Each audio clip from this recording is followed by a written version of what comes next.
Welcome to Even Tacos Fall Apart, a podcast where we talk openly and honestly with the goal of normalizing mental health conversations.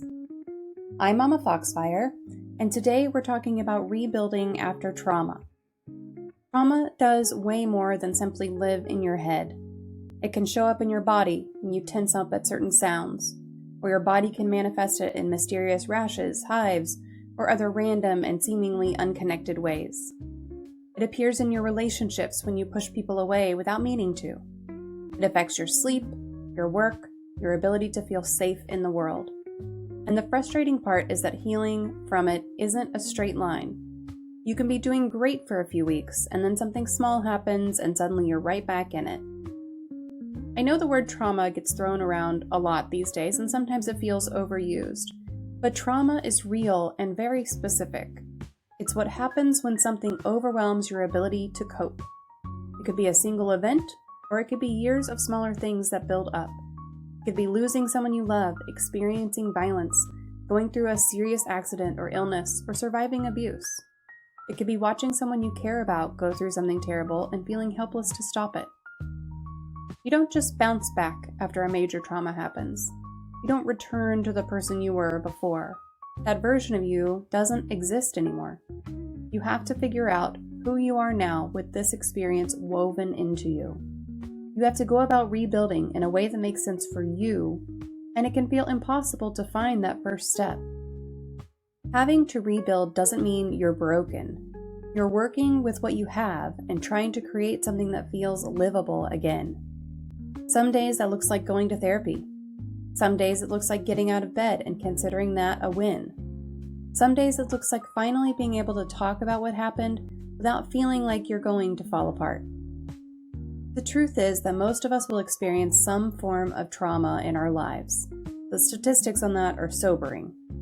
But what gives me hope is talking to people who've been through it and come out the other side. Not unchanged, but alive, present. Not without scars, but moving forward anyway. Today's guest is Shannon Michelle. She's been through profound loss and has done the hard work of rebuilding her life in the aftermath. She's also someone who now helps others navigate their own healing journeys. She doesn't go around pretending healing is easy or fast. Shannon is very honest about the messy parts, the setbacks, the days where everything feels impossible. In our conversation, we talk about practical tools for recovery. We discuss boundaries and why they matter, even when they feel uncomfortable to set.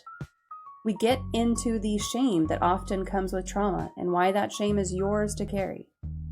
Shannon shares what helped her and what didn't, talks about grief and how it changes you. She discusses the importance of finding people who can be with you in your pain without trying to fix you. If you're going through something right now, I want you to know that listening to this conversation counts as taking care of yourself. If you've been through something and you're still dealing with the aftermath, you're not alone in that. And if you love someone who's struggling, this episode might help you understand what they're going through and how to show up for them. This conversation is exactly what we need more of in the world, real and unfiltered. So let's get into it. Here is my conversation with Shannon Michelle about rebuilding after trauma. Hello, everyone. Welcome to another Mental Health Monday here on Even Tacos Fall Apart. I am really excited today to be talking with Shannon Michelle. We are going to be talking about rebuilding after trauma. Shannon, thank you so much for taking the time out of your evening and joining us today. I'm glad to be here. Thank you for having me. And for those of you who are here with us live on Twitch or on YouTube, we do have a question queue open. If you have any questions, as we are going through, feel free to drop those into the chat. We'll make sure to address them while we are here and live together. But let me tell you guys a little bit about Shannon, and then we'll kind of get into the questions. But as I mentioned today, I'm talking with Shannon Michelle. She is a traumatic brain injury survivor. She's an author, and she's a living example of what it means to rebuild after life completely falls apart. A few years ago, Shannon survived a severe motorcycle accident that left her in a coma with major injuries and short-term memory loss. As she began piecing her life back together, she was hit with another devastating challenge, a breast cancer diagnosis. She has a new memoir called Step Into Your Miracle, where she shares how she went from broken to brilliant, learning to find gratitude, balance, and purpose again through the power of mindset and neuroplasticity, which we are going to talk about tonight. Shannon's story is really about more than survival. It's about rediscovering yourself when everything you thought you know is gone. And if you are looking to connect with Shannon anywhere, I've got a couple of links for you. We've got a website link, a book link. If you want to go buy her book, you can buy that on Amazon, LinkedIn, Instagram, Facebook. All of those are coming to the chat right now. So, Shannon, again, thank you so much for taking the time out of your evening and joining us. I really appreciate it. And I'm so excited to get into this with you. Yes, absolutely. I'm happy to share, and I'm an open book. So, Yeah. I would love to know what inspired you to start sharing your story. I think I originally started sharing my story with myself because I was rebuilding mm, myself and my life and my memory and my existence. And I kept having to figure out ways to see myself differently. Mm, And so I would wake up honestly like each morning and kind of be kind of overwhelmed with all the changes, like, where am I? What am I doing? And I had to start re-seeing myself, like waking up and not worrying about what I knew or where I was or what I could remember, but just being present. And I came into a place where that was the only way I could survive, honestly, through the pain, through the concept of all of the broken parts and pieces, because some are more obvious than others, but like literally my whole body was broke. I have new hips, wrists broke, you name it, and everything kind of went and broke. And there was a lot of recovery surgeries. I had, in a wheelchair, couldn't walk for a certain amount of time, brain trauma, couldn't remember anything. And I used to run my own company. So it'll give you a sense of befores and afters too. I had an interior design firm here in Los Angeles for 20 plus years. That was very successful. And I would wake up not knowing. And then I basically had to start waking up saying hello to the new me, and that's part of what helped me come to a place where I would talk into my phone to survive, because I would be told, you know, or asked, I should say, would you like for something for lunch? I'm like, I already ate. Like, no, not today. I'm like, no, I did. I had lunch. And I was like, no, I ate. And she's like, no, that was yesterday.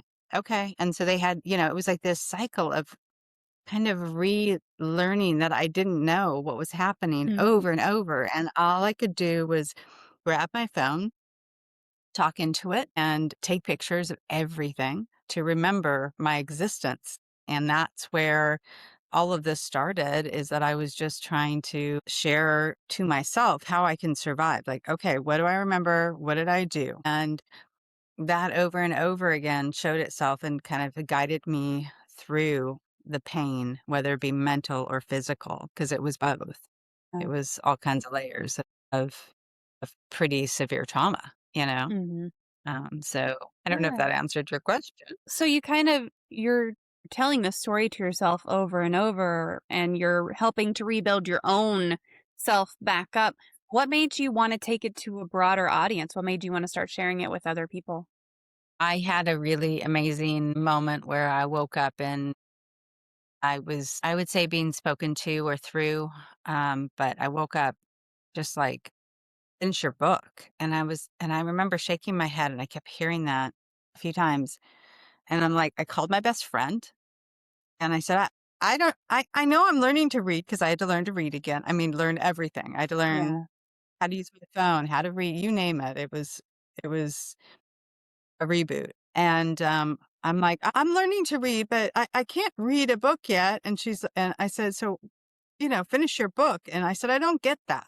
That's what I said to her. Yeah. And she's like, a lovely human being who's been through a lot with me through all of this. And she's also this major producer. And she's like, Shannon, have you looked at your phone? I'm like, yeah, I mean, I use it all the time. She goes, you need to look at your notes. I said, oh, okay. She said, because you have like 300 in there. And I said, I do. Like, I didn't even think about it in those terms. And I just got led in these beautiful guiding moments. And, I eventually started looking through and re-listening to, because I listen to most things. And and that's what led me to want to share like how I made it through to the other side. And my accident happened. Like, my daughter was said, "She's gonna look in out a window the rest of her life. I'm so Mm. sorry." Like, they had no idea what was coming back, and I was just like the badass in me was like, woke up every morning like, "What can I do next? I wanna learn to go to the bathroom by myself." I mean, like, small stuff, but, like, to me, major. I want to not have to pee in in a diaper. I wanna be Yeah. able to get myself to the toilet, and it was like these again, they were all these, like, moments that seemed probably ridiculous on the outside view, but that's all I could focus on is Mhm. like trying to achieve and get a little better and a little better. And I've been able to. And that's what's sitting here today. I love that. What do you love about now being a speaker and an author, and are there any challenges that come with that as well? Oh, tons.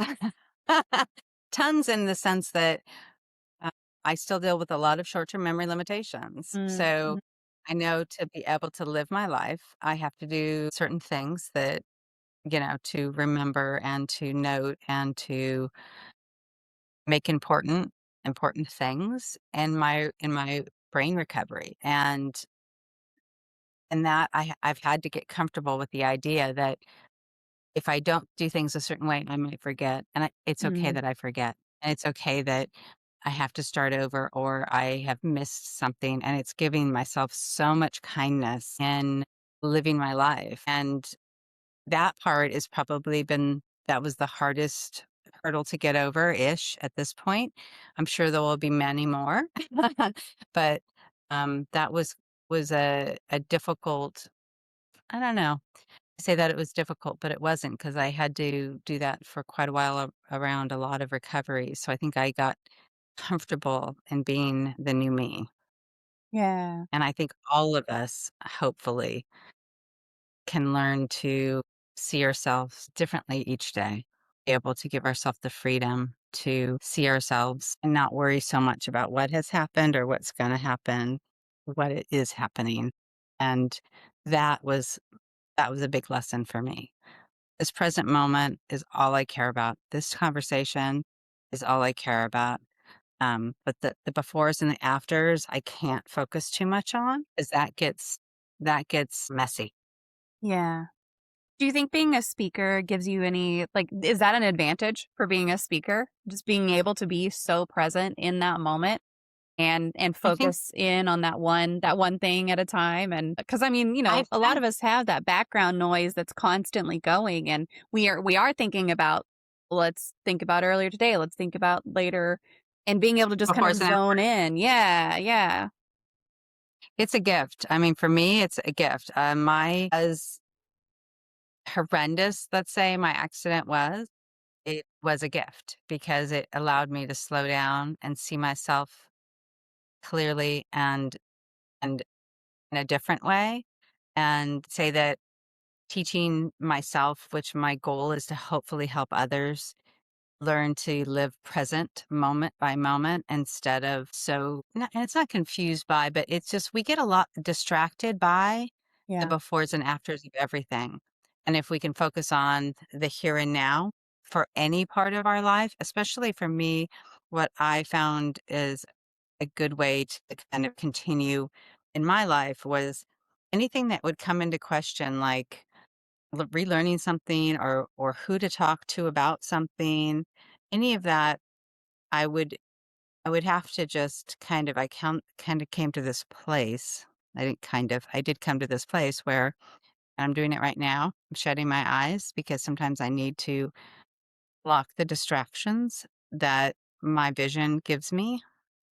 My vision, my one eye, which now I'm used to, um, and focus in on this this moment and how it speaks to me. Mhm. And if I'm in question about something, I ask for help. And that's sometimes hard for us to do, no matter what we're physically, mentally, emotionally going through is staying present, listening, and knowing that we may not have the right answer, and it's okay to have the wrong one, but just to do it a little bit at a time. Do it in this present moment and then stop. And if you're not sure, I find there's this very easy yes, no, maybe question I ask myself. And I think it's as well been part of how I have survived is whenever I would feel any type of pain, whether it be mentally or physically, because I've gone through a lot of the ins and outs of that. I would just sit there and I'd say, I'd ask myself, yes, no, or maybe, and I'd let the instant answer come to me. Okay, yes is yes, right. No is no, right.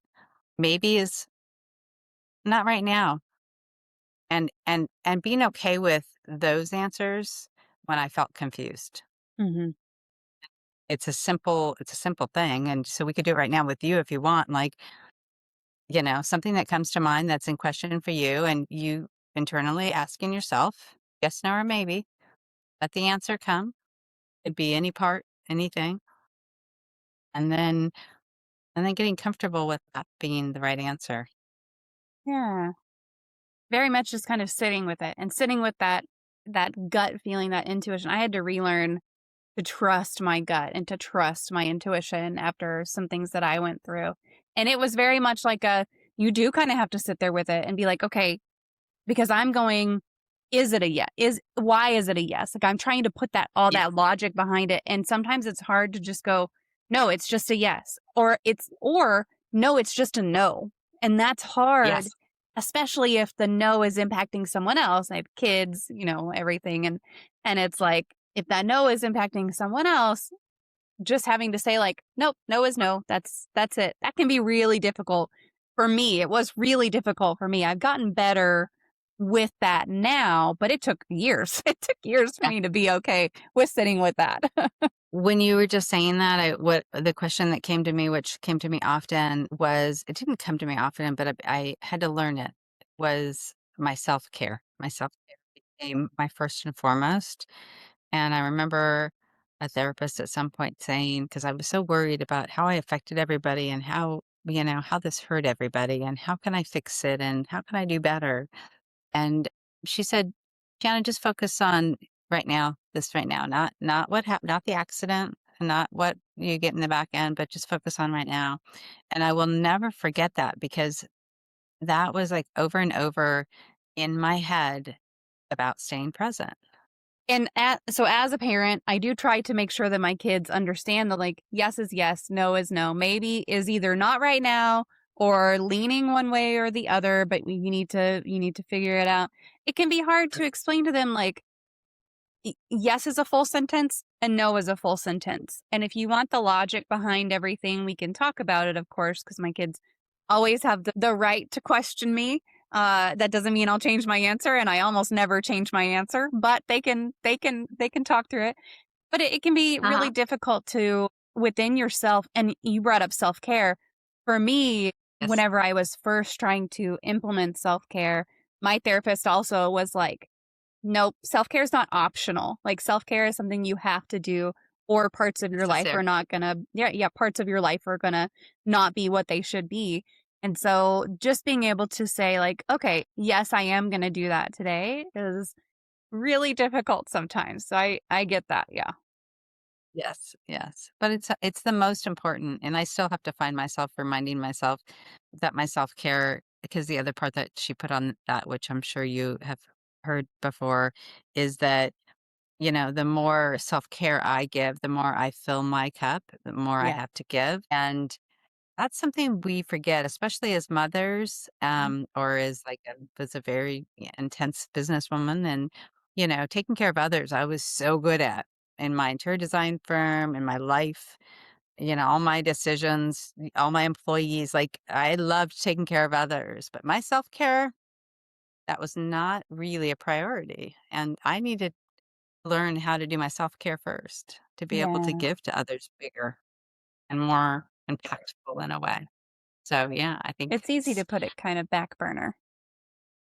it is, especially as a mom. I think we kind of try to put them first in a way. Yeah. There's again something that I have learned on the back end of my accident with my daughter of things I would hide and I was embarrassed to say and traumas that I had as a child been through and that I mothered her in a certain way and she never quite understood why I put so many boundaries up about what she could do, where she could go, who she was with. And post my accident, I explained to her that I was abused as a child.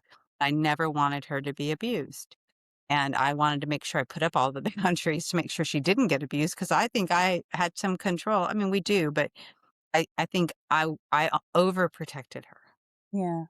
and she didn't understand that. And now, post all of this, I've been very honest with her and it's built a new relationship with Mm. us because she's like, "Oh, now that makes sense." Everything clicks So, into place a little bit. interesting. Yes, it did. Do you have a favorite game you love or feel that more people should take the time to try out? I I'm a big I haven't regained it super well, but I'm why can't I think of the word? See, this is one of those moments. And it's my neurologist tells me, Shannon, it's in there. Just keep digging it out. Yeah, it's all good.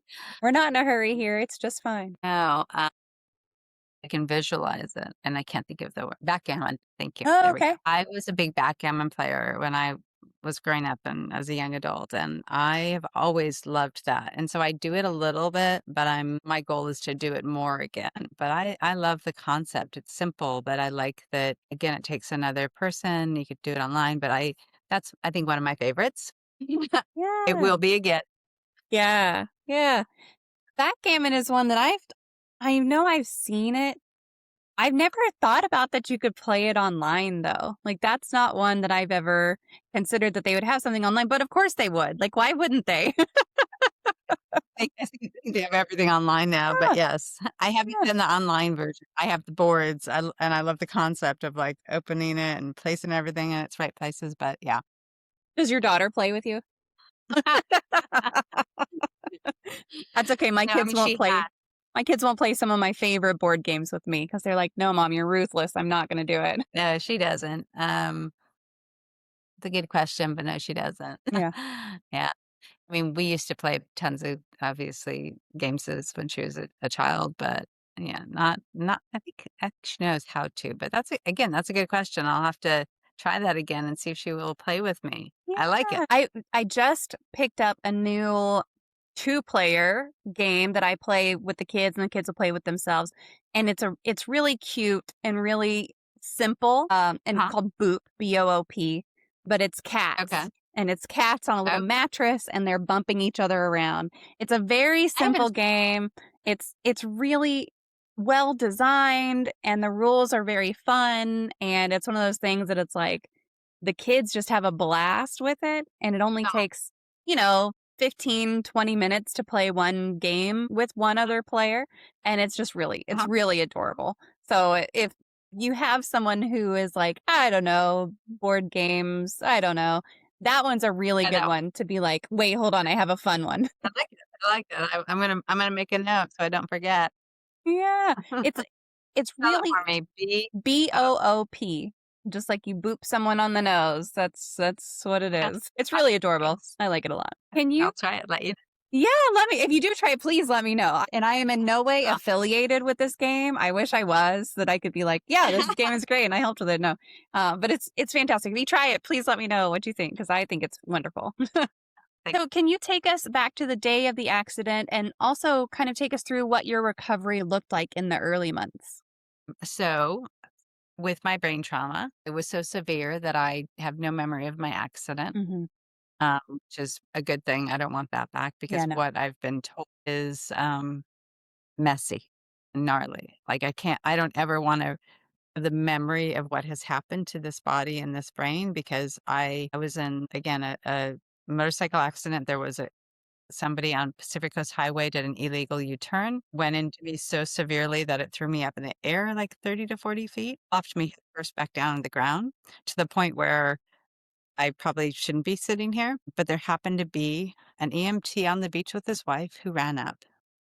There happened to be a car near the front of where it happened that turned his car to block everybody from rolling over me. Those were the first 2 miracles that to me happened. And it was so severe that the EMT is like, "You gotta put her in a helicopter or else she's gonna die." So they got me in a helicopter, drop shipped me to UCLA. And then they had to keep me in a coma for a few months because my brain trauma was so severe with the swelling and put my body back together. So I was in the UCLA hospital for a few months. And then, nursing hospital and baby steps into all the repairs of my body and my brain. And then um, approximately a year and a half later, I was doing the, womanly thing, getting your mammograms and all the fun stuff at a certain age, and breast cancer. And I literally got that phone call, like, cause you do the this is and that's and get the tests, and then I got the phone call, and um, I remember laughing. Like, you don't laugh when somebody says you have cancer, but I had been through so much, I started laughing. I'm like, I'm like, if my life was gonna go, that's not it. I literally started laughing. I thought it was funny, and then it wasn't because it was, I called my daughter, and at this point she was in college still, and you know, I've got some other things to take care of, but I remember saying to her, "I really wanna focus on my brain and my body recovery. I don't want anything to get in the way." And she's like, "Mom, cancer comes first now. Yeah. You have to put all of that aside and deal with the cancer." And so I needed to, and I went in and did multiple surgeries and, the process of radiation and a lot of back and forth, but I'm doing well. But I think my lesson for that, at least the thing that I think I learned from it, is that it doesn't matter what you've been through. Mhm. When you think nothing else can happen, that's not the right answer. Just be open that, even being broken doesn't mean you can't be broken even I don't know, a little bit more or a little different, I would say. And take everything. I think I needed to take everything a little bit more coherently. Like, again, I say to you, I laughed when I got the call. Most people don't laugh when they get the call that they've got cancer, and I had to learn that we're not done yet. So went through all of that, and now I'm still working on my body and my brain recovery because I got to get back on that on that. But it's been a crazy 3.5 years. You mentioned I had to learn earlier, yeah. Yeah, I mean, if you're having to learn how to read and write, I would imagine walking and then driving and, like, all of it, everything. you Oh, I'm again, everything. yeah. Yeah. You And you don't mentioned realize how much. yeah. You mentioned earlier that there was a lot of physical healing, but then also mental healing as well. When did you first realize that healing wasn't just physical, but that there was a lot of emotional and mental healing you needed to do as well? That I think really became present and obvious when all I was focused on was getting things back. And I thought, if I work hard enough, I can get everything back. And Mm, I realized that wasn't what I needed to focus on. It wasn't about what I had lost or what I had to rebuild, but actually just staying present with who I am today. And I had to learn to see myself differently. Again, some things are more obvious, like eye patch, didn't wear that before. It's hard to see yourself differently, and I had to come to a place where I could wake up in the morning and just look outside and see the birds and be like, "Oh, it's a good day," and find joy in the present moment, no matter what I felt physically or mentally. And that was a huge part of my recovery, my emotional recovery, I'll call that, mhm. was just being able to see myself differently. And I did how things looked was my business. So interior design was like right angle, right look, and I can make everything look good. And to come from doing that for many, many, many years and doing it really well to looking in the mirror and seeing what I'm looking at differently. That was a huge hurdle to get over and not over, but weave in and out of, I should say, because it's not Yeah. like everything goes. And I think that's when I was allowing myself to be this new me. Yeah. You talked about having to kind of just reconcile things. Was there ever a point where you just didn't recognize yourself anymore? Was there any kind Oh, of forever. I yeah. mean, a huge chunk of time, yeah. Mhm. But yes, I didn't like that I couldn't understand what was happening to me, and that was really difficult. And how I didn't have an answer how to solve things was really difficult because we all try, you know. I think we get taught that if we do this, we get that, and there's a this for that, and part of that is it's it's who we are. It's always been trying to remember that who I am today and what I do today is all that matters. Even on the bad days, even on the painful days or the depressing days, it's still messy. It doesn't go away. Like the ins and outs of the hard days and the easy days, these are much easier physically and mentally, but it's not like you solve how to live. You just have to Right. learn how to float with who you are. And that is that that again is not an easy thing for us to do as women, as human beings, seeing ourselves differently and clearly in each and every moment. It's not simple. Even though it sounds simple, it's not, you know. You talked about laughing when you got your breast cancer diagnosis. How long after your accident was that? It was about a year and a half after my, motorcycle accident. Yeah, and then I went in and I was like I remember answering, "You have to do this or that," and it was like surgery or radiation, and I'm like, "Oh, one surgery and that's it?" And, like, that's how I viewed it. I'm like, "I can go in and get one surgery and be done-ish." That's what I thought.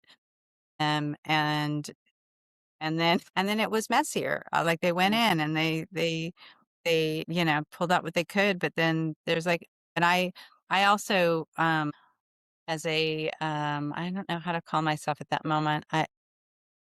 I had small, breast work done Mhm. post my having my child, because I didn't like how things looked anymore, Yeah. and so when they went in to, take out the cancer was attached to my implant, and Mm. they couldn't take out the implant without asking me, and so they had to, like, close me all up take out what they could, close me all up, Oh, and say, "Hey" no. 'cause it was worse, it was like, they thought it was stage 1 and it ended up being, closer to stage 3, and so the picture changed, and so another surgery, and then it was so severe, they're like, "I don't we're gonna probably need to do chemo and radiation." I had to go through this whole cycle of, best case scenarios, but I remember also remembering like, for me, post all of it, I don't I don't care what these look like Yeah. anymore, I care about this human being, and you do what you need to do,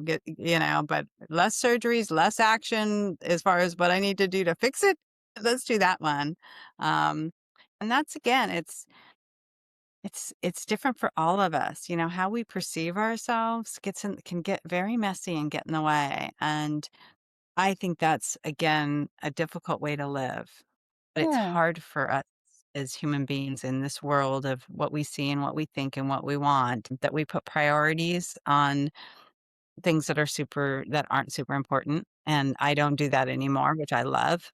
I love that, "This is me, what you get, I bought it all." Yeah.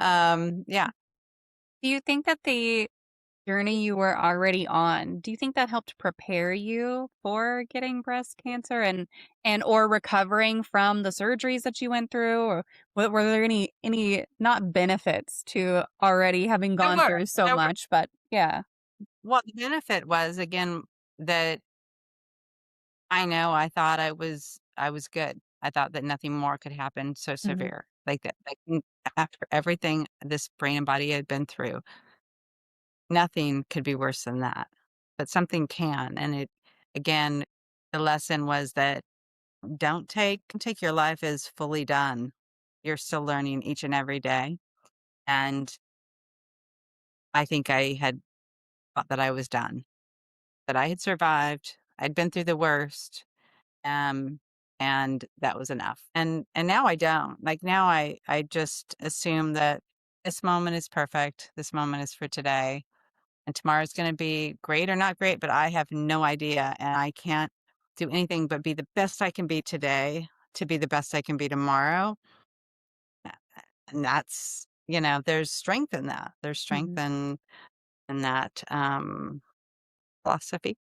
Yeah, yeah. Yeah, I mean, not everyone has the ability to just be like, "You know what? I did my best today. I'm gonna do my best tomorrow. Tomorrow's a different day than today. It's a different opportunity." Not everyone can connect that. Not everyone can say like, "Okay, I'm gonna do my best today. Yesterday sucked, but today doesn't have to suck." Like it's it's And not it something that might. everyone And can do. And it might, yeah.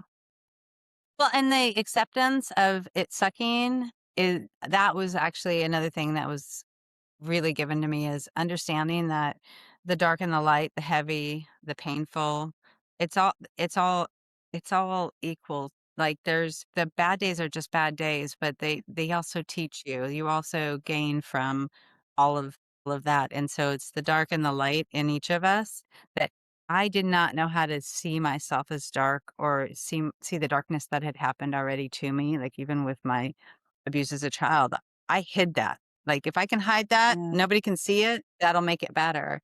And that's just that's not growing from your experience. And each and every one of us have things that we need to learn and grow. And we go on repeat sometimes with certain things. Like, we don't even realize we're on repeat, but we can be if we're not open to the idea that we haven't learned our mental lesson.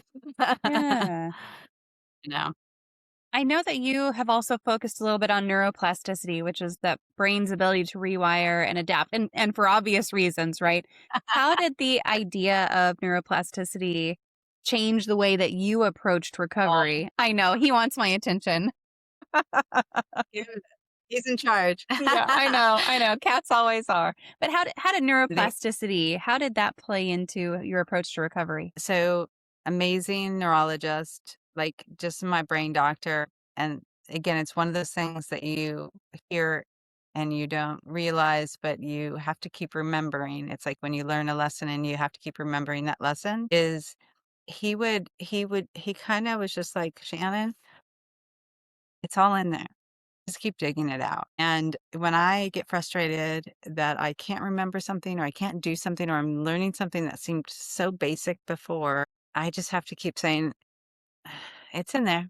It may not be today, but it's in there. I can keep again creating the pathways to the brain that knows all of this. And it's been slow steps into progressing through not knowing and not understanding or not remembering and giving again yourself the freedom, at least I've given myself the freedom that I'm still learning. At I'm 56 now. I don't look it, but I also am now like natural hair, which I never knew I didn't have gray, which is crazy talk.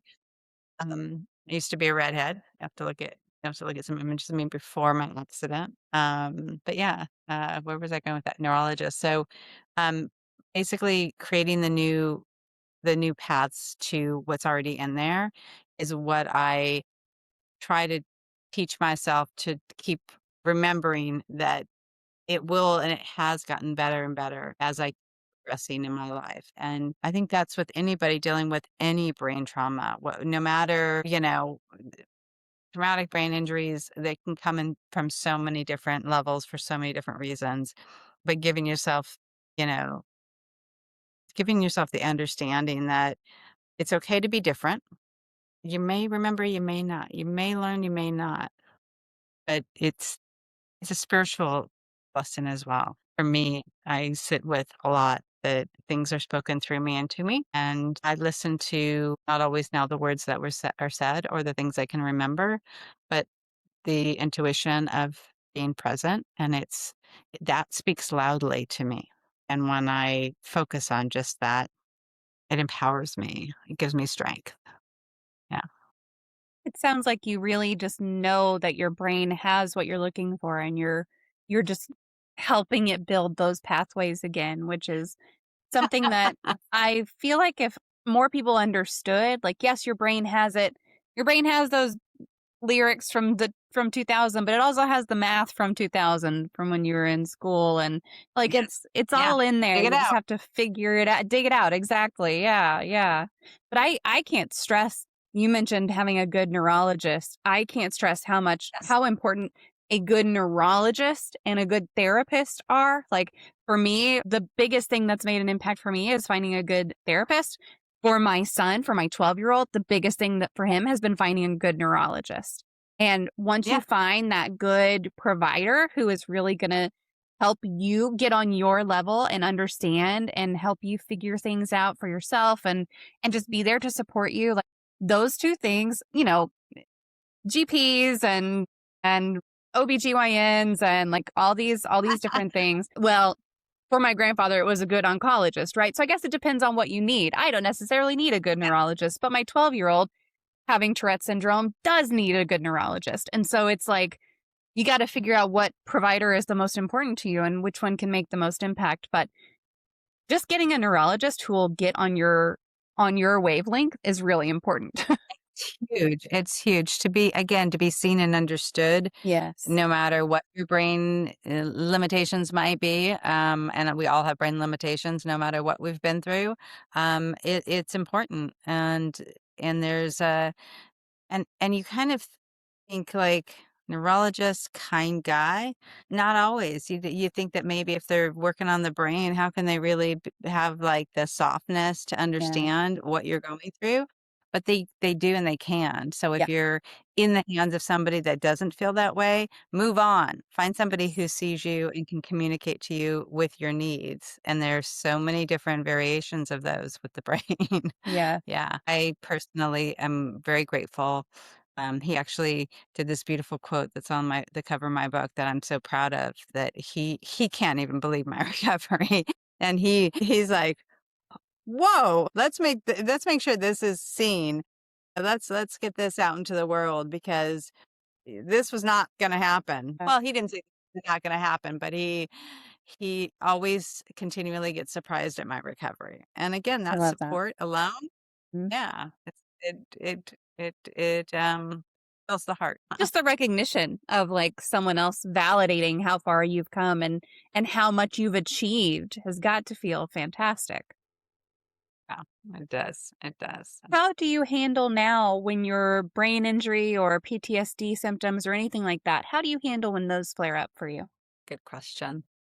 I do this. I try to remember that sometimes I can't do anything about it, and I have to find kindness with whatever I'm feeling, whether it be physically or emotionally, because for again, what I believe is for all of us, we all have difficult times, traumatic moments, difficult roads to travel through. And I think there's an equalness to everybody. We all, in our own ways, go through and step through life in a way that is not always easy. And some days are good, some days are bad.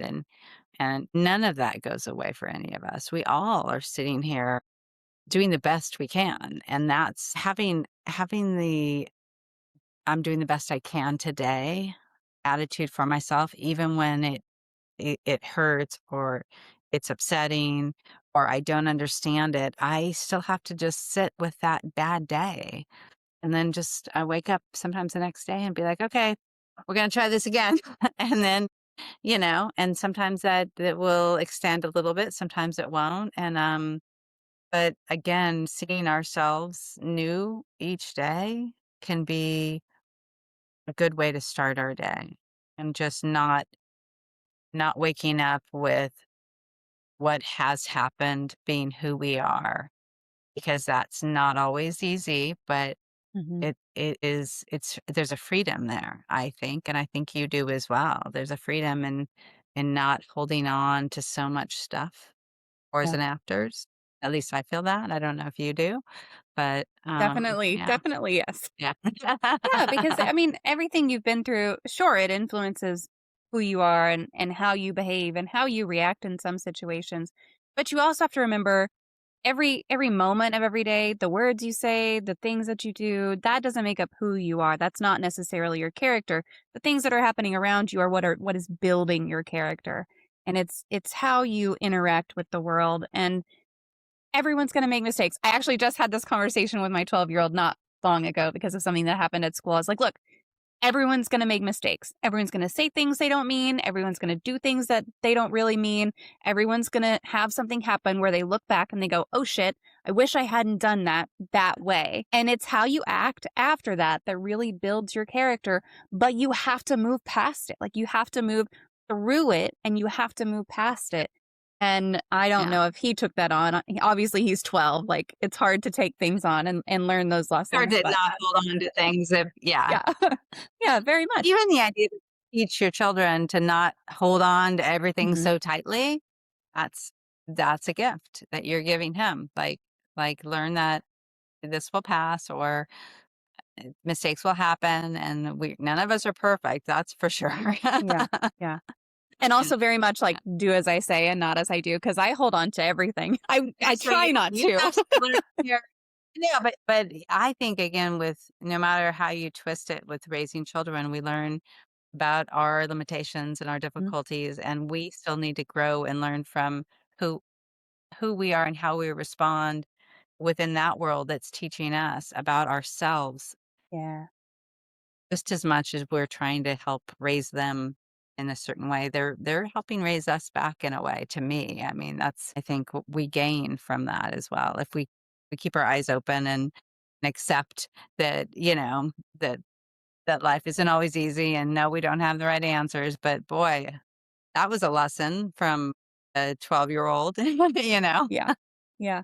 Oh, I've learned a lot. Just being a mom, I've learned a lot from the moment my oldest was born. Like I have grown so much. I have learned so much.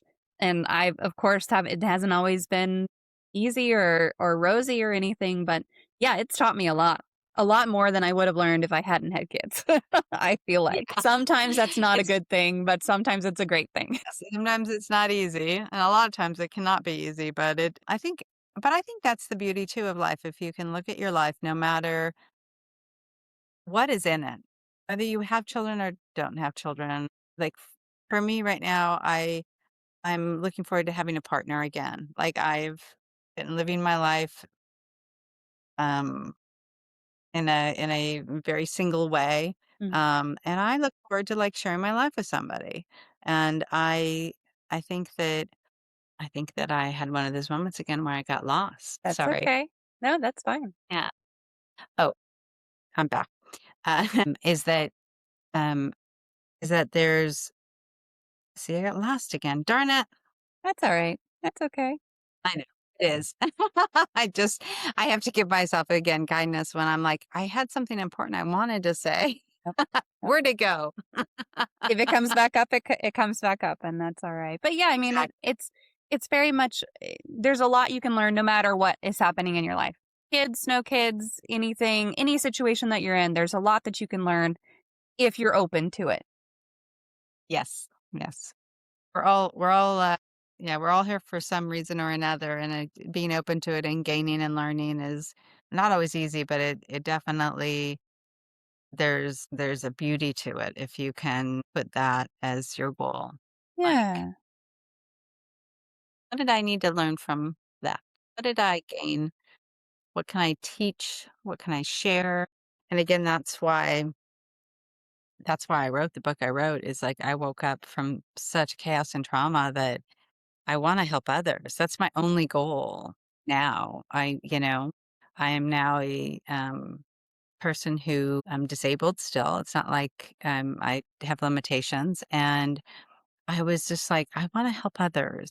I wanna Mhm. help others," whether you be holding the hand of somebody who's going through something, whether it be brain trauma or cancer, or whether you're that person that's supporting or the person that's going through it. Both sides are so important, and I I want to help others in any way I can to learn that it will be okay. Yeah. However you twist it all up, there will be a reason why this is happening and why it has happened. And that is my daily goal as well, is just how can I help others? Who can I talk to and who can I share my chaos with that might guide them through their chaos? Talk to me, speak to me. That's my kind of question. Whose chaos could benefit from my chaos? I love that. What's something small that made a big difference for you during recovery? I don't know that there was anything that's small. Like to me, what just came to my mind is I went through this needing everybody, taking care of everybody to needing everybody, and learning Mm. how to accept help. And then on top of it being accept help from your child who you were the one. We changed positions. Like Mm. I became the child and she became the mother for check portions of it. But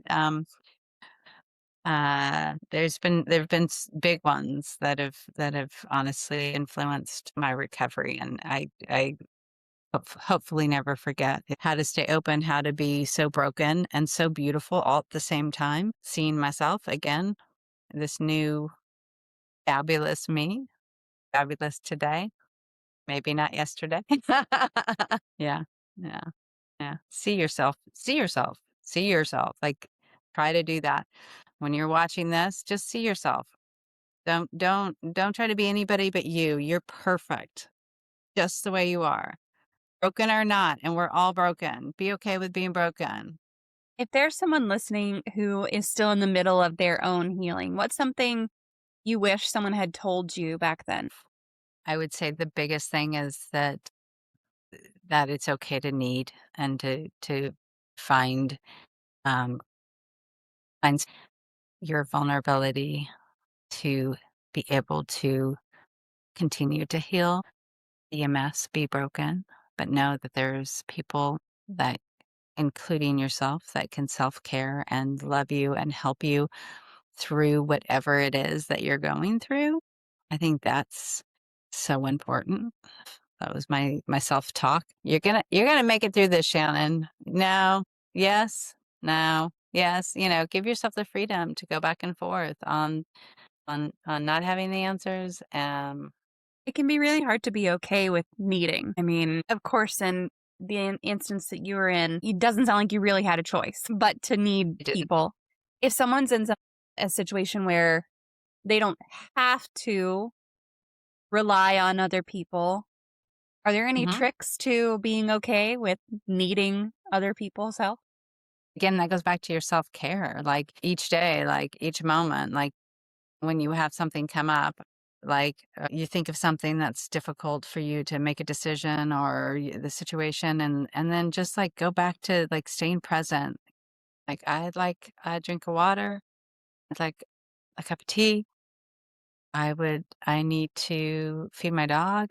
Like stay present and continue to do that when anything comes to you that's difficult. That alone can be that self-care, whether you have somebody there physically helping you or not. It's like that self-care of you taking care of yourself and staying present, stay present, stay present, stay present. Please learn to stay present. When you have any worries, just think about what you need to do. I need to get up and change my sheets, or I need a cup of coffee, or whatever. Simplify your life as much as you can in those difficult moments. I'd say that's a goal for me every day. Yeah. That's great. I mean, just being able to say, "Oh, so this is something that I do with myself," and I've tried to get my kids to implement this as well. It's harder with kids, I guess, or harder for them to take it on. But like, if I'm having a really stressful day, I'll go, "I need to accomplish something. I need something easy that I can knock off my mental to-do list." And I'm like, you know what? I'm gonna I'm gonna change the laundry over. And it's just it's always it winds up being some sort of chore, which is why probably my kids are like, "Mom, no, that's lame." But for me, it's like, you know what I can do? I can straighten my desk, and that will bring my stress level down. It will make me feel a little better about my space, and it'll take my mind off of whatever it is that's bothering me. or whatever it is. Or, you know what? I need to get up and walk away. I need to go and fix something I need to go fix a doorknob that's broken in my house, Yes. or whatever it is, just something little that you're like, you know what? I can just go do this. It's going to take me out of the situation that I'm in. It's going to give me a sense of accomplishment. It's going to hopefully put me in the present, because it's hard to not be present whenever you're fixing something or deciding where things go in a room. And so it's easy for me to say, like, that works for me. Probably doesn't work for everyone.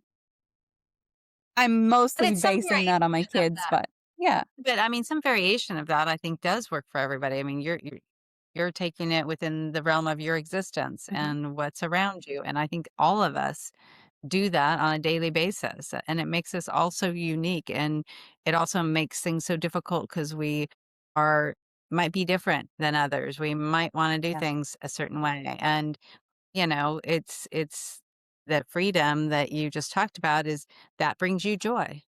Think about what brings you joy, and continue to bring yourself joy, even in the painful moments. And again, it could be looking out a window, seeing a bird, or hearing, the dryer go off that you need to get, and you don't want to get up and do it, and you may not. And that's okay too. Just stay present with all of it. Yeah. Yeah. Yeah, it's not that I like chores, but it gives But you it, that but it, sense of accomplishment after you're done. it also makes you stay present. Yeah. Yeah, for sure. And it could be something you mentioned, looking out the window at a bird or something. Go find your fluffy cat and pet it, or give it some canned food that it really loves, or a treat, or Yes. go take your dog for a walk, or whatever it is. It doesn't have to be chores. And I should probably frame that to my kids differently and be like, it could be something different, because I just tell them what works for me. Like, that's all I can generally do is say, here's what works for me, and then they stop listening. Fair. Well, and sometimes that moment is what brings you joy. What do you want to do at this moment? Like, I'd love to know what that is for you. And, sometimes we as parents have to remember to exchange with questioning and letting them share themselves, Yeah. you Yeah. know? Yeah, that's important. Yeah. So Bitemark sent this question ahead of time. She couldn't be here tonight, but she wants to know, what is your favorite poem? Ooh, I'm a huge Rumi fan. Do you know Rumi, the poet? Yes. Yep. And I don't remember anything specific, but Rumi, I have his one or two of his books that I keep by my bed that I sometimes just read one of his. I also, you know, interesting enough, in my recovery and in me speaking into my phone and my book being published, I said a lot of really amazing quotes, and randomly, like, they're creating a quote book for me right now. I love I know, that. right?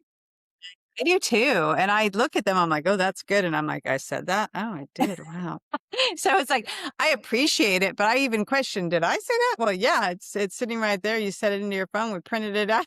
I'm like, "Yeah, that's good, I gotta remember that one." One of the things that I think, like, what came to me when I was just saying that is the Rumi, but one of the things that I, again, say to myself, and I hope others try to do as well, is breathe, breathe, breathe, and to pause and just focus on breathing is a beautiful way to try to live your life. And so those are the words that came to me right now, is like, okay, and breathe. And so it's those small little words that to simplify your life and your thoughts and your emotions sometimes, like, I just breathe. Sometimes it's like, ugh, Jesus, just breathe, Yeah. It's in tone, but it's all equal. They're all equal to each other. Like, just breathe. I have a great friend who her just breathe kind of saying is, I can walk, I can talk, I can use my mind. And it's like, if she's having a hard time, she's like, you know what? I can walk, I can talk, I can use my mind. That's It's that's and where I that's am. a lot. Yeah. Yeah, and again, it's trying to simplify and not not trying to overdo who we are. Like, it's okay. Like that every day. This is perfect today. May not be perfect tomorrow, but it's perfect today. It may not have been easy today. It wasn't an easy day for me, but it was a perfect day.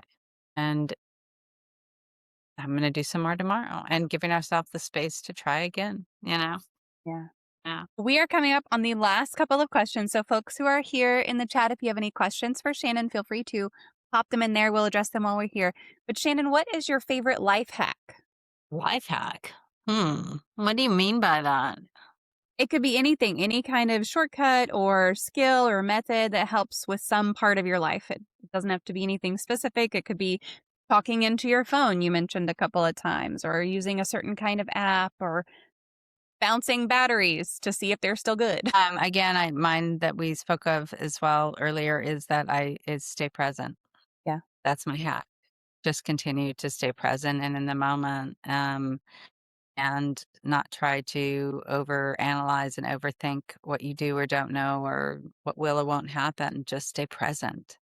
The answers will come to you. Allow them in. It's an excellent life hack. Well, it is time for the magic moment of the stream. So, if you could wave a magic wand and eliminate one common opinion or misconception surrounding mental illness, disabilities, or talking about mental health, what would it be? I think I think that if we could all just know that we're all broken, that that's a gift to see ourselves as equal to, no matter what our brokenness might be. That would be a gift for everybody. Yeah. Everybody's got their shit. Yeah. And and it's beautiful. Like, Hmm. again, see the beauty even within the pain and suffering. See the beauty, because that that will let you release a lot of the tension that can come around different things, I think, as well. Yeah. Most certainly. Well, I'm going to post your links so that folks who would like to connect with you can do that. While I'm doing that, I'm just going to hand the mic over to you and you can talk about anything you want to throw out there as far as resources or references or anything we didn't get to talk about. I'll just give you the floor for a minute. Okay. Well, a newly published book, Step Into Your Miracle, which I believe we all are living our own miraculous lives. So, Step Into Your Miracle is my book. Please take a peek at my website because it says a lot about what I think are small ways to recover from the difficult things in life. So, stepinyourmiracle.com is my website. And yeah, and I have some amazing speaking engagements and book signings coming up that I'm very excited about. But that's here in Los Angeles. And I know that that's going to start spreading out into this beautiful country of ours. So I'll let you know how that goes. And as those come up, and when I'm near in Texas, I'm definitely said they're setting up something for New Orleans. So hop, skip, and a Ooh, jump. yeah, that's not too far. Well, awesome. Big fan. Thank you so much for coming on here and joining us. I appreciate you. And this has been such a lovely conversation. Just your story is one of great resilience and rebuilding. And I'm so glad that you're able to join us and share it today.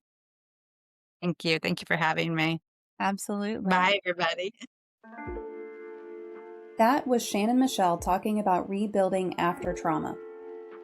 I keep thinking about what she said about healing not being linear. We, of course, want it to be this clean progression where each day is better than the last. But that's just not how it works.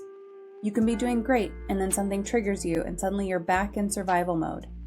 That's incredibly human and not at all uncommon, even though you may feel like it's just you experiencing that. Shannon's point about boundaries really stuck with me too. So many of us were taught that saying no is selfish, or that we need to be available to everyone all the time. But you can't heal if you're constantly giving everything away. You have to protect your energy and your peace, even when people don't understand it, even when it feels uncomfortable. And the toolkit idea makes so much sense. You need different tools for different days. Sometimes therapy is what you need. Sometimes it's going for a walk. Sometimes it's just calling a friend who gets it. There's no one right way to do this work. If you're going through something right now, I hope this conversation reminded you that you're not alone in it. Millions of people are doing this messy work of healing right alongside you. Some days will be harder than others. You might wonder if it's even worth it. But you keep going anyway because that's what rebuilding looks like. It's showing up even when it's hard. And if you're supporting someone who's dealing with trauma, remember what Shannon said about holding space without trying to fix. Sometimes the best thing you can do is just be there, listen without judging, and believe them when they tell you what they need. Before we wrap up, if you found this episode helpful, I would really appreciate it if you would take a minute to rate and review the show, leave a comment wherever you're listening. That is what helps people find these conversations, and honestly, it helps me know that this work matters. You can also subscribe so you don't miss future episodes. I have some incredible conversations coming up. And if you want to connect, you can of course find me on social media. I am MommaFoxFire everywhere, and my profiles are generally tagged with Even Tacos Fall Apart. I would love to hear what resonated with you from this episode or what topics you want me to cover next. Thanks for being here. Thanks for doing the work. Thanks for showing up, even when it's hard. Until next time, give yourself the same kindness you would give a friend. Struggles don't erase your value. Even tacos fall apart, and that doesn't make them any less delicious.